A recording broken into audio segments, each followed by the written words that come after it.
Hey guys, today we're going to take a look at how to express that you will make or let someone do something.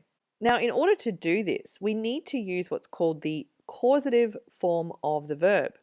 So in order to make the causative form of the verb, we need to look at whether or not our verb is an U verb, a RU verb, or an irregular verb.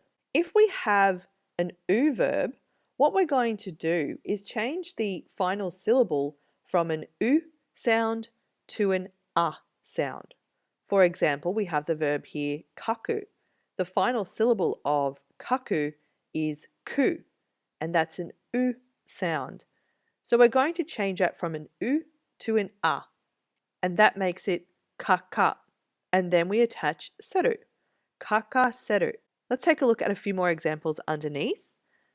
In the first example here, we have the verb arao, and what we're going to do with a verb that finishes with the single syllable U, that then becomes wa. So our U character changes to wa, and then we attach seru. Arawaseru. In our next example, we have the verb kiku. So again, we're going to change the ku from an U sound to an A sound, and it's going to become kikaseru. In our next example, hanasu, the su changes from an U to an A, hanasa, and then we attach seru, hanasaseru. And our final example here, yomu, the mu changes from an U to an A, yoma, and again we attach seru, yomaseru. If we have a RU verb, we simply take the stem of the RU verb, so that's the part before mas, and we attach saseru. For example, oshieru becomes oshie saseru, and miru changes to mi saseru. So we've taken the stem and we've simply attached saseru to the end. Now our irregular verbs, which are kuru and suru, again don't have any rules. We just have to remember them. So kuru changes to kosaseru and suru changes to saseru. So then how do we use this to express that we're going to make or let someone do something?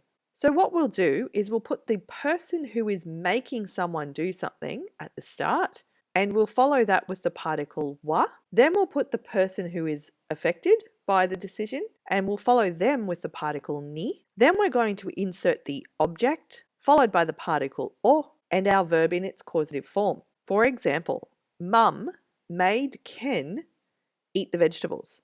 So mum is the person who is making someone do something, and Ken is the person who is being made to do something. Okaa-san wa Ken-chan ni yasai wo tabe sasemashita. In this case, our object is the vegetables, yasai, and our verb in its causative form is the verb eat. So when we put it into its causative form, it changes from eat to made to eat. In our second example, Mr. Aoki is always letting his children watch their favorite videos. Aoki-san wa itsumo kodomo tachi ni suki na video wo misasete imasu. So in this case, the person who is letting someone do something is Mr. Aoki, and the person who is being affected by his decision are his children, kodomo tachi. Then the object in this case is the favorite videos, suki na video. And our verb in its causative form is misasete imasu. And in this case, it doesn't mean makes watch, it means lets watch. Now, the only way to differentiate between whether or not someone is being made to do something or is being let do something is the context of the sentence. It wouldn't make much sense if we said Mr. Aoki is always making his children watch their favorite videos. Now, please note that if the verb is intransitive, person B is more commonly followed by the particle o. For example, Dad made or let my sister go to university. Chichi wa imoto wo daigaku ni ikasemashita. If the verb is transitive, then person B must be followed by ni. For example, Dad made or let my sister learn to play the piano. 父は妹にピアノを習わせました. So in the first instance, we can see that the verb is intransitive, the verb go, and therefore person B is followed by the particle o. Whereas in the second example, the verb is transitive, and therefore person B is followed by the particle ni. We know the last example is transitive because transitive verbs take a direct object or a noun phrase, and in this case, that is the piano. Whereas in the first example, we know it's intransitive because there is no direct object following the verb. Now, if you're unsure of the difference between an intransitive and a transitive verb, you can check out the video on that one.